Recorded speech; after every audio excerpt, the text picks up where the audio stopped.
least one man on campus here, a scientist, who said, wait, we've got a problem, and it's DDT. Dr. Wallace's work in trying to find a cause was being noticed, but that notoriety was not making Dr. Wallace any friends. Soon, Dr. Wallace found himself in the crosshairs. Former Michigan State University President Dr. Gordon Geyer remembers what it was like. And it was understandable why a lot of people didn't agree with George. So it was quite controversial at that time. Oh, very controversial. I can remember my colleagues in the Department of Agriculture and the Plant Industry Division, they never believed George was on the right track. Wallace was alone. His research was going down a lonely path, even as colleagues were staying away.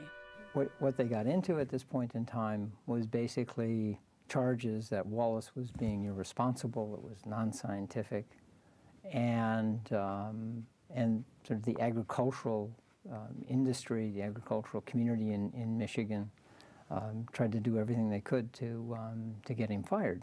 Well, was he criticized? Oh, he was criticized to death. By the university? Oh, he was criticized by students, graduate students. There was a division between entomology and zoology at that point.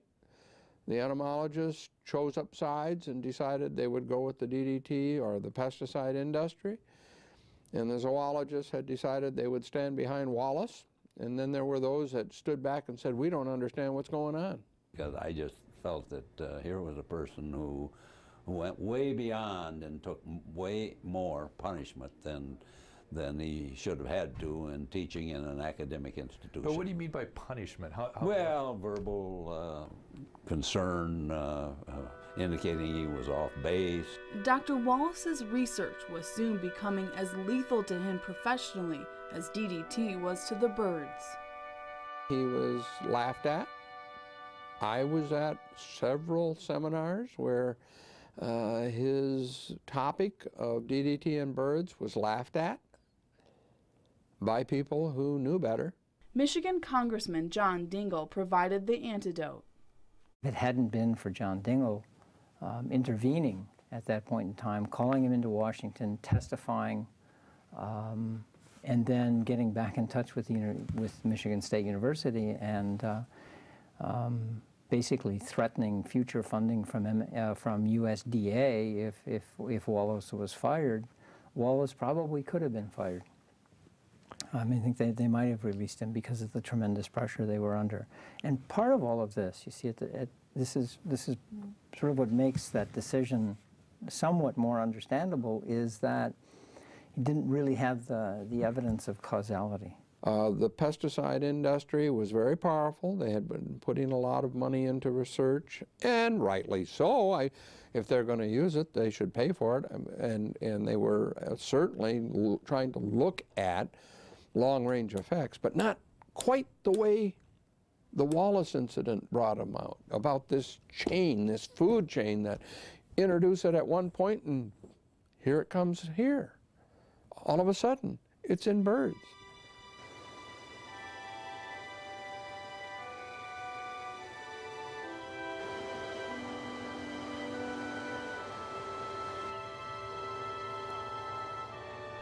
But eventually the science prevailed.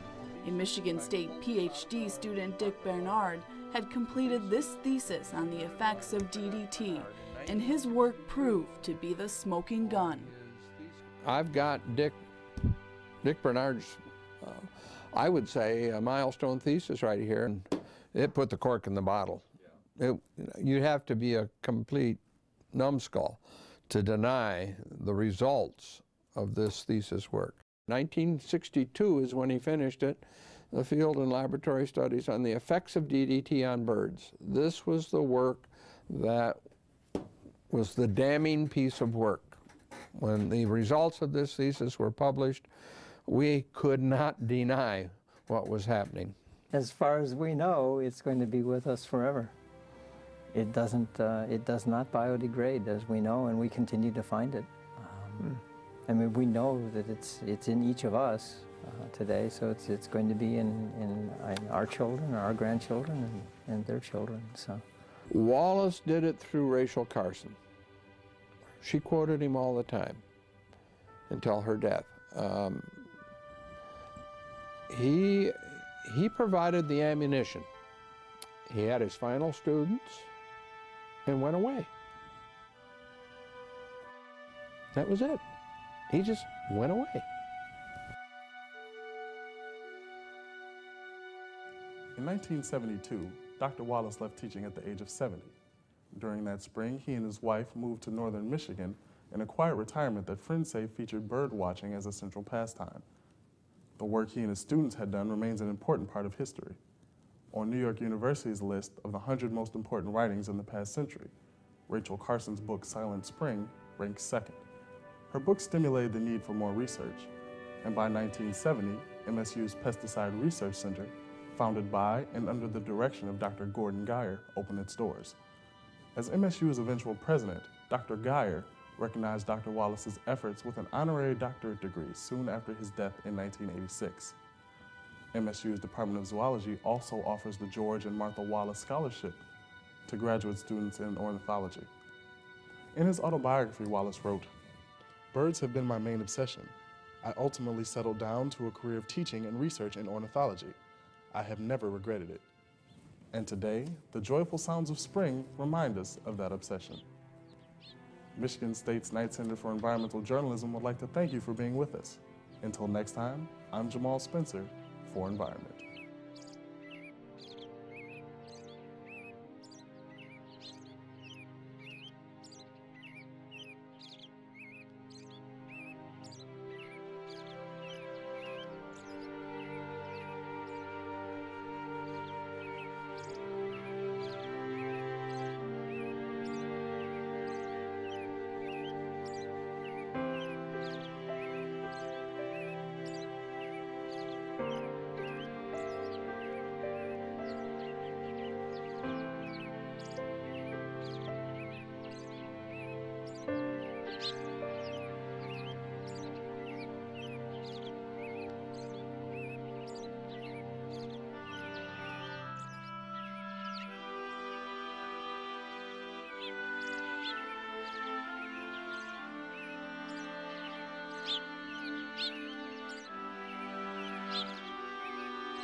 This has been a presentation of Michigan State University's Knight Center for Environmental Journalism.